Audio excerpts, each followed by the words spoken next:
Langsung aja ya, krisis BPJS ini tuh bukan soal angka. Sama sekali bukan. Ini soal nasib jutaan rakyat Indonesia yang jaminan kesehatannya sekarang terancam. Kenapa? Karena ada satu janji penting dari negara yang ternyata diingkari. Dan dampaknya, wah itu nyata banget di lapangan. Yuk kita bedah bareng-bareng akar masalahnya.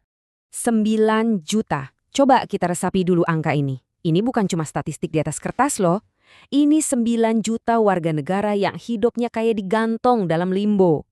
Mereka setiap hari pasti bertanya-tanya, BPJS saya masih aktif nggak ya? Kalau besok anak saya sakit, saya bakal ditolak nggak ya di rumah sakit? Ketidakpastian yang mencekik banget kan?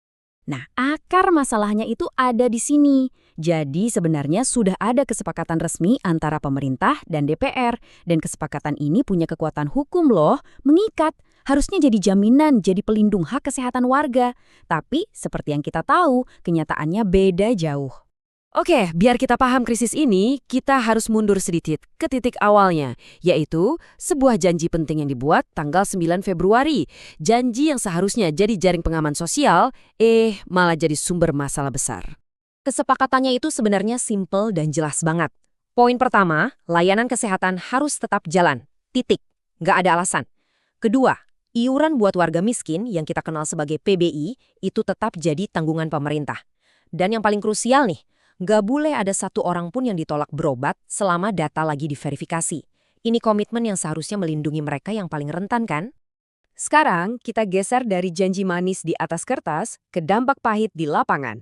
Karena ketika janji itu nggak ditepati, korbannya ya jelas, masyarakat kita yang paling butuh bantuan. Dan disinilah letak tragedinya. Ada jurang yang dalam banget antara teori dan realita. Secara aturan harusnya mereka dilindungi, tapi prakteknya, waktu mereka datang ke rumah sakit, dalam kondisi sakit dan butuh pertolongan, yang mereka dapat malah status nonaktif dan, ya, pintu yang tertutup. Coba dengarkan jeritan hati ini. Seorang ibu, suaminya cuma pekerja serabutan, tapi tiba-tiba datanya diubah jadi keluarga mampu. Dia bingung, kok bisa? Pertanyaan dia ini mewakili jutaan orang lain yang nasibnya sama persis. Ini bukan kasus 1-2 orang. Ini wajah dari sebuah krisis data yang gagal total membaca realitas. Jadi kita lihat ada dua dunia yang berbeda di sini. Menurut data birokrasi, mereka itu mampu. Tapi dalam kehidupan sehari-hari, jangankan buat bayar iuran rutin. Mereka dipaksa daftar jalur mandiri, tapi ujung-ujungnya harus milih, bayar BPJS atau beli beras buat makan keluarga. Pilihan yang mustahil kan? Oke, sekarang kita lihat gambaran besarnya. Kita coba analisis, kenapa sih sistem yang tujuannya untuk membantu, kok malah bikin banyak orang menderita? Pasti ada cacat mendasar yang harus kita bongkar sama-sama. Jadi, pertanyaan utamanya adalah, kenapa ini semua bisa terjadi? Kenapa janji diingkari dan jutaan orang dibiarkan terkatung-katung tanpa kepastian? Ternyata, akar masalahnya ada di 3 kegagalan sistemik ini. Pertama, proses verifikasi data di lapangan oleh BPS itu lambatnya bukan main. Kedua, sistem kategori kesejahteraan atau desil yang harusnya memetakan siapa miskin siapa enggak, ternyata datanya enggak akurat. Dan ketiga, standar mampu yang dipakai itu benar-benar enggak masuk akal. Nah, ini dia masalah birokrasinya. Bayangin, berbulan-bulan berjalan, baru 20% data yang selesai diverifikasi. Kalau kecepatannya kayak gini terus, bisa-bisa butuh lebih dari setahun buat beres. Artinya apa? Penderitaan dan ketidakpastian 9 juta orang ini bakal terus dibiarkan berlarut-larut. Dan ini titik paling kritisnya. Standar yang dipakai itu di luar nalar. Ada informasi kalau penghasilan sekitar 2 juta rupiah sebulan itu sudah dianggap mampu.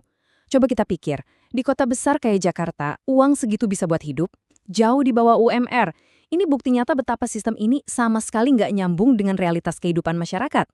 Oke, kita udah bahas masalahnya, kita udah bongkar penyebabnya. Sekarang kita bicara solusi.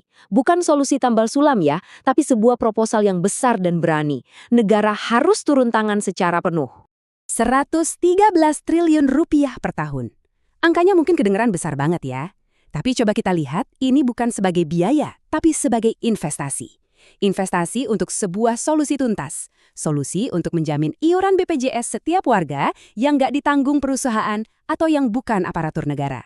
Data ini nunjukin seberapa besar masalahnya. Dari total peserta BPJS, kalau kita sisihkan yang iurannya sudah dibayar perusahaan atau negara, ternyata masih ada puluhan juta orang di kategori rentan dan tidak aktif. Nah, solusi 113 triliun ini tujuannya untuk menutup lubang itu, untuk memastikan nggak ada lagi warga yang tertinggal. Ini pertanyaan tajam yang harus kita tanyakan ke diri kita sendiri dan ke para pembuat kebijakan. Apakah negara kita ini benar-benar nggak punya uangnya? Atau jangan-jangan kesehatan rakyat selama ini memang belum jadi prioritas utama? Coba deh, lihat perbandingan ini. Waktu kita sandingkan angka 113 triliun untuk jaminan kesehatan semua warga dengan anggaran untuk program-program lain yang nilainya jauh lebih jumbo, jadi jelas kan, ini bukan soal mampu atau tidak mampu, ini soal prioritas. Jadi, intinya di sini, kemampuan itu ada, uangnya ada.